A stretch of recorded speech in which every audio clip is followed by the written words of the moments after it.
ሰላም እንዴት ናችሁ? ዛሬ በጣም ማንሳት ከንፈልጋቸውና ሁሌም ላነሳችሁ ከንፈልጋቸው ሀሳቦች ውስጥ አንደኛው አነሳላችኋለሁ እና በብዛት ፕሮቴስታንቶች እንደዚህ ሲሉ ይሰማሉ። ትክክለኛው ክርስቶስ ነው የምንሰብከው፣ ትክክለኛው ክርስቶስ ነው፣ የእሱ መንገድ ነው እየተከተልን ያለ ነው ይላሉ እና እናንተ ትክክለኛውን እየተከተላችሁ አይደለም ይሉናል። እናም የእነሱን ሃይማኖት ብንመለከት ለምሳሌ የውጭውን የሉተሪያን ቸርች ብንመለከት ወይም ደግሞ የፕሮቴስታንቶች ቸርች ብንመለከት በውጭ ሀገር ያለውን ምን ይፈቅዳል? የተመሳሳይ ጾታ ጋብቻ ይፈቅዳል ማለት ነው። የጌ የሌዝቢያን የሰርግ ስነስርዓት ራሱ የሚካሄደው እዛው የሉተሪያን ቸርች ውስጥ ነው ማለት ነው። እና ይህ ነገር እንዴት ተውታላችሁ? ይህ ነገር ቀስ በቀስ ወደ ኢትዮጵያ አይመጣም ብላችሁ ታስባላችሁ? ምክንያቱም መጀመሪያ ከመሰረቱ ጀምሮ ፕሮቴስታንት ወደ ኢትዮጵያ የመጣው በማን ነው? በፒተር ሄሊንግ በሚባል ሰው ነው የመጣው ወደ ኢትዮጵያ ማለት ነው። እና የእነሱን ሀሳብ ወደ ኢትዮጵያ መጣ። አሁንም ደግሞ ቀስ እያለ የውጭ የተመሳሳይ ጾታ ጋብቻ ወደ ኢትዮጵያ መምጣቱ አይቀርም ማለት ነው። እዚህ ኢትዮጵያ ውስጥ ያሉት ጌዎችም ሌዝቢያኖችም ወዴት ሄደው ነው የሚጋቡት ማለት ነው?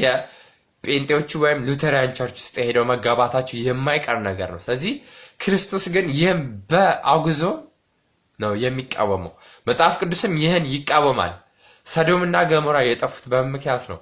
ተመሳሳይ ጾታ ጋብቻ ነበረ እና ግብረ ሰዶም የተባለው የሰዶምን ስራ ስለሚሰሩ ነው ማለት ነው። ስለዚህ ሰዶማውያን ምን ነበር የሚሰሩት? ተመሳሳይ ጾታ ይጋቡ ነበረ እና ወንድ ለወንድ ሴት ለሴት እየሆኑ ይጋቡ ነበርና ግብረ ሰዶም የተባለበት ምክንያት ነው። ምክንያቱም የሰዶምን ስራ ስለሚሰሩ ነው ግብረ ሰዶም የተባሉት እና በፕሮቴስታንቶችም ዘንድ ይህ ነገር ይፈቀዳል። እና እንዴት ነው ክርስቶስ ወይም ደግሞ መጽሐፍ ቅዱስ ይህን ሀሳብ ሊደግፍላችሁ የሚችለው? ምክንያቱም የውጮቹ ሀሳብ እንደዛ ነው እና ቀስ በቀስ ወደ ኢትዮጵያ ይመጣል የሚል ስጋት አለ እና ለግብረ ሰዶም መስፋፋት የሉተሪያን ቸርች ወይም ፕሮቴስታንቲዝም ትልቅ አስተዋጽኦ እንዳለው በእኔ በኩል እገምታለሁ እና እናንተስ እንዴት ታዩታላችሁ የሚል ሀሳብ ስላለኝ ነው። እና ለዛም ነው ኦርቶዶክስ ተዋህዶ ግብረ ሰዶምን አጥብቃ የምትቃወመው። ስለዚህ እኛ ኦርቶዶክስ ተዋህዶ እምነት ተከታዮች ወይም የተዋህዶ ልጆች ሁላችንም ግብረ ሰዶምን እንቃወማለን ማለት ነው። እና ሁላችሁም ግብረ ሰዶምን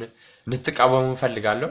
ሁላችንም መቃወም አለብን፣ ግን ስርዓት ባለው መልኩ ነው መቃወም ያለብን። መሳደብ የለብንም።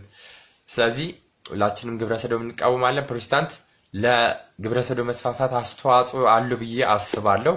የእናንተን ባላቅም አመሰግናለሁ።